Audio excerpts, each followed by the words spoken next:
All right, I'll give it a few minutes and then start. Sorry? Oh, it's 5 past. Oh my goodness, sorry, you're right. Okay.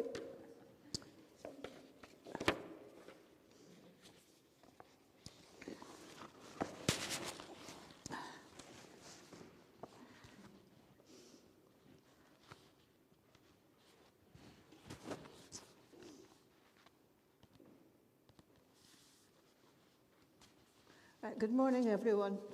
Thank you for coming. Well, it's lovely to see you. It's a miserable morning, especially. However, I want to use a couple of reflections from this book called Hay and Stardust by Ruth Burgess. The poems in it are not actually her own. She has chosen them. And there are two very different versions, which I would like to read. Julia's not happy about my second one. This one's called Telling the Story. The fire burns bright tonight. Frost whispers. The sky is eager with stars. Listen. Once more the story is being told. Listen. But who is doing the telling? Is it prophets with foresight? Or gospel writers with hindsight? Astrologers speaking in riddles? Or shepherds celebrating with bagpipes?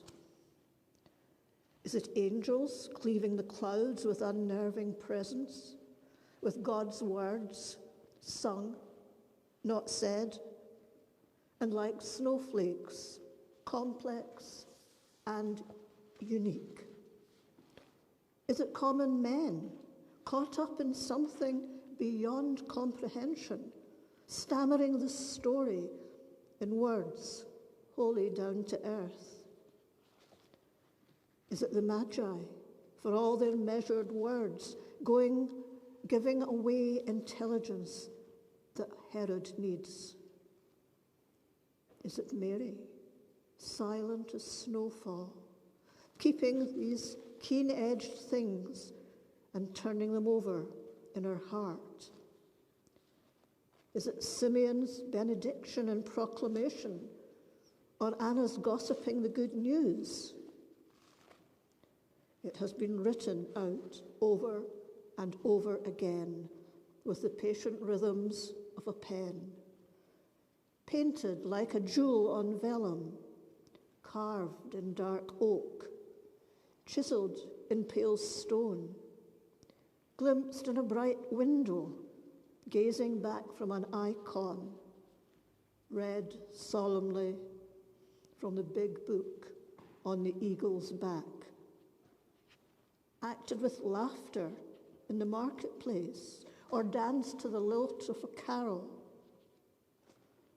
reading the headlines, talking across a table. We hear it happening still, in places both familiar and far, in Croft and Gorble Flat and West Bank Stable, starting where we are. This is a story we need to tell. God, down to earth, with us, Emmanuel.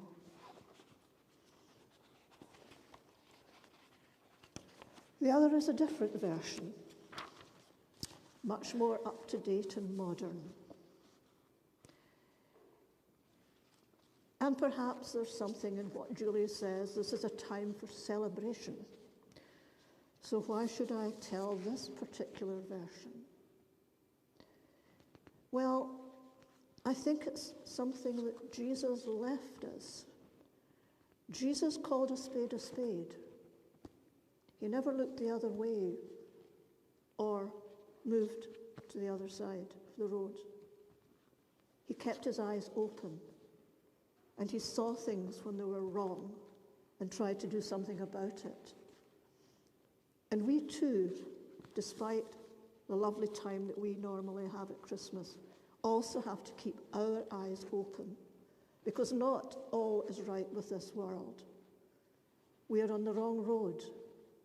We have lost the path that we are meant to go down. And it's no use turning our back on that. We have to face it and do what Jesus would have done. Try and do something about it. Even although it's only something we can do in our own little bubble, as the modern term is used. But it's still something we have to face. Yes, we celebrate Jesus' birthday, but we must also face the fact that there are problems. And it's our job to try and help whenever we can. Here's a different version. Suppose he had been born today in an occupied country. Joseph would have telephoned for the ambulance because it was her first, and they had nowhere to go. The walls of the inn had been smashed by tanks, so they were hiding in the cellar. The ambulance was shot at anyway. 2 paramedics died. No one came. He was born, placed in an old basin. There was no water. A bomb had split the main. He was wrapped in a dirty towel, still stiff with the innkeeper's blood. Suppose the shepherds had tried to visit. They wouldn't have got through the cordon. Shot before they got close, in case their warm clothes were just a disguise, and they were intending to blow up the command post. And the lamb would have been highly suspect. The wise men from the east would never have made it past Jerusalem, their camel train torn apart in a search for illegal weapons, their gifts blown up just in case they were booby-trapped. And both sides would report that missiles were fired from helicopter gunships to counter a potential aerial assault. The angels never stood a chance. I know it's facing life as it is, as Jesus saw it. He knew all the mistakes. He knew where they were going wrong, and he tried all the time to put it right and to help people when they were in need. And that's still a legacy that we have today. Yes, we celebrate. Yes, we're glad of the times that we can have with friends and family. But we still have to keep our eyes open. If we think about the news that we get daily, people who are stabbed or shot, innocent bystanders who have nothing whatsoever to do but just are in the wrong place at the wrong time. How can we ignore that? We cannot do a lot about it worldwide, but we can always keep our eyes open and always try to help any who are in need. I'll finish with a short prayer. In a world that is lost, show us the way.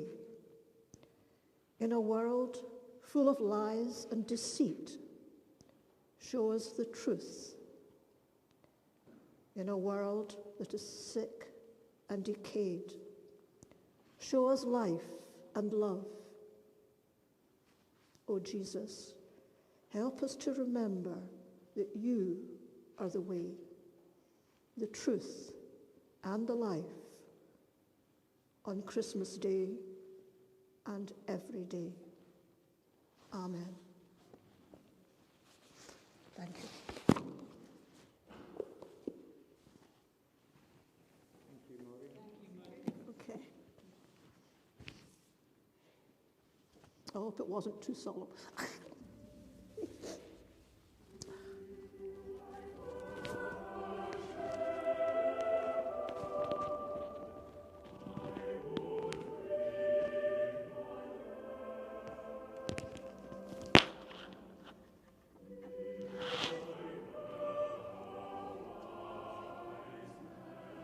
Sorry.